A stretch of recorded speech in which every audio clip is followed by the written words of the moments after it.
Hello and welcome to Secrets of Organ Playing podcast. This is a show dedicated to helping you become a better organist. We're your hosts, Vidas Pinkevičius and Aušra Motūzaitė Pinkevičienė. We have over 25 years of experience of playing the organ. And we've been teaching thousands of organists online from 89 countries since 2011. So now let's jump in and get started with the podcast for today. We hope you'll enjoy it. Hi guys, this is Vidas. And Aušra. Let's start episode 667 of Secrets of Organ Playing podcast. This question was sent by Justin, and he writes, "Hello, I'm currently subscribed to the Pedal Virtuoso course.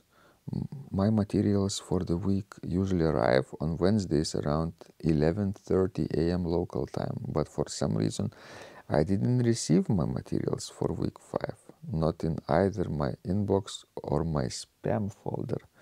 Could you arrange to have it sent? I've been enjoying the course. I'm an advanced organist, but in all my years of studying and playing, none of my teachers has ever taught pedal scales or arpeggios. So I'm grateful that this material is filling in that gap. Thanks and all the best, Justin." First of all, of course, I sent Justin the missing material, and the problem was with the autoresponder service that I'm using.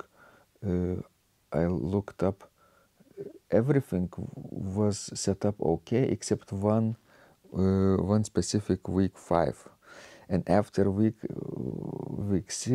5 there is week 6, 7, 8 and etc., and they were scheduled correctly, but since week 5 was not specified to go on a certain day, then week 6 also wouldn't get sent out. You see, so I fixed that mistake. Does it make sense? Yes, I guess so. That's a little bit technical talk. And I'm not a really technical person. In some areas you are. I could, hunt parallel fifths and octaves. Yeah, that's also technical. So Justin is taking Pedal Virtuoso course. Well, actually, it's a very nice message. Actually, I was really glad to hear from somebody who is an advanced organist and still can find, useful our materials from a total organist. This specific course could really be helpful to advanced organists as well, because we start with C major scale, and C major scale is not the easiest one to play, even if you're experienced organist, right? You have to really develop flexibility of an ankle, and that's not always the case with organists. Yes, and actually this is, that C major scale is very deceitful, because even on the piano it's not the easiest scale to play, actually. Because, often people just avoid the black keys thinking that we are a real troublemaker, but actually it's not. Usually the white keys gives more trouble. Correct. Of course, if there are too many black keys, then you can get lost in the keyboard. But if you have one or two, those two black keys give you a sense of direction. And also, because if you look at your hand, your palm, let's say, your first finger is lower than the rest of them. So it feels natural to play sharps on some occasions. Because when you can use your thumb, closer to the black keys. Yes. You place your thumb on a white key and, let's say, the second finger on the sharp key. Correct. Yes, and now, just a funny thought came to my mind. I thought about Bach's prelude in D major, which opens with that pedal line scale. Yes. And I yes. thought, what good joke it would be to transpose it and to play it in C major. Would it be easier or harder? What do you think? With Baroque pedaling, probably easier, because all the white keys, remember, the feet are not exactly shaped like your fingers, so it's a little bit easier to play on the white keys, although one or two doesn't hurt also. Well, thanks for explaining me that feet are not exactly as my hands. I was kind of confused about that. Thanks for clarifying it to me. I wasn't keeping you in mind in this specific example, but maybe some people could relate. Yeah, so I wondering maybe I should learn that D major prelude and fugue. I have played it, a while ago, but maybe I need to play it in C major and it will be easier. That particular scale would be easier, but what about the rest of the prelude? Well, I'm not sure. I need to look into it. Yeah. So yeah, difficult scales and arpeggios in this course are very helpful in developing perfect pedal technique. But if you are talking about BWV 532, D major prelude and fugue, this opening, a lot of people are still using modern pedaling to play this passage. I know. You know that? Yes, I know that. With heels. Too bad. But it's no weird choice. What can we do? Yeah, even concerts organist and a lot of experts on very famous organist on YouTube, for example, use heels, whereas Baroque pedaling could be very, very simple for this passage. Left, left, right, left, right, left, right, right. Yes, I guess these, virtuoso organists, concert organists, as you call them, we probably haven't played the real Baroque organ. Real Baroque pedal board, Yes. also flat Yes. pedal board.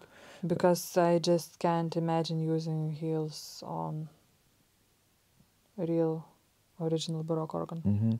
Yeah, if you have, let's say, at your disposal radiating AGO specification based pedal board with the sides of the pedal board going upward, right? It's completely different feeling than the flat pedal board that you see in Baroque instruments, and in a lot of cases in romantic instruments as well. In Lithuania, for example, in village churches, right? Yes, that's right. Modern pedal board wasn't standardized probably up until 20th century. As many things actually. Yeah. Wasn't standardized until that time. As tuning, for example. Yes, tuning, pitch. A lot of instruments were either a little bit higher or lower than concert pitch A440. So music had more colors. A lot of instruments had temperament different from equal temperament of today's piano. So you could modulate to many different keys and still feel the difference between the keys. That's right. What do you think about people who don't like exercises and scales and arpeggios would they benefit from this course, or would it be counterproductive? I think everybody would benefit from it, but that's just question of personal choice. Yeah, some people prefer playing repertoire straight away. Yes, that's right. And it's okay. It's if exercises are exhausting you or killing you, then why bother? If you are good at what you are doing. And on the contrary, there are people that I even know personally who refrain from playing repertoire unless they can play exercises for a long time. They could practice exercises for weeks and months.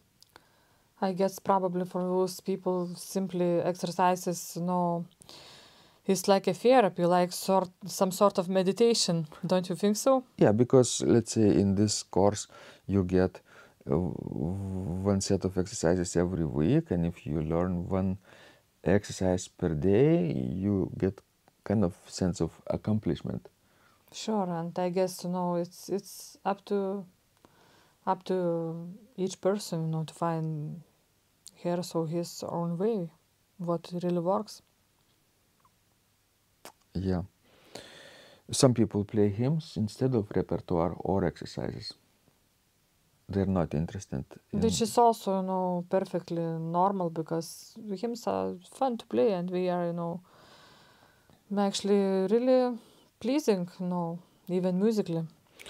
I found that using hymns in organ demonstrations is really, really fun, both for the performer and hopefully for the listener too. Yes, especially if you grew up in a church, and certain hymns are really deep under your skin. Yeah. And it really appeals to many people, I think. Yeah, it depends who is listening, of course. Sure. If you are someone who never sang hymns, then probably organ demonstrations with different kind of music would work better. All right, guys, this was Vidas. And Usha. Please send us more of your questions. We love helping you grow. And remember, when you practice, miracles happen. This podcast is supported by Total Organist, the most comprehensive organ training program online. It has hundreds of courses, coaching, and practice materials for every area of organ playing. Thousands of instructional videos and PDFs. You will not find more value anywhere else online.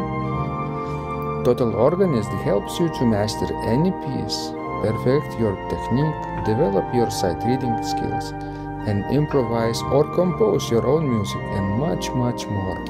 Sign up and begin your training today at organduo.lt and click on Total Organist. And of course, you will get the first month free too. You can cancel anytime. If you like our organ music, you can also support us on Patreon and get free CDs. Find out more at patreon.com/secrets of organ playing.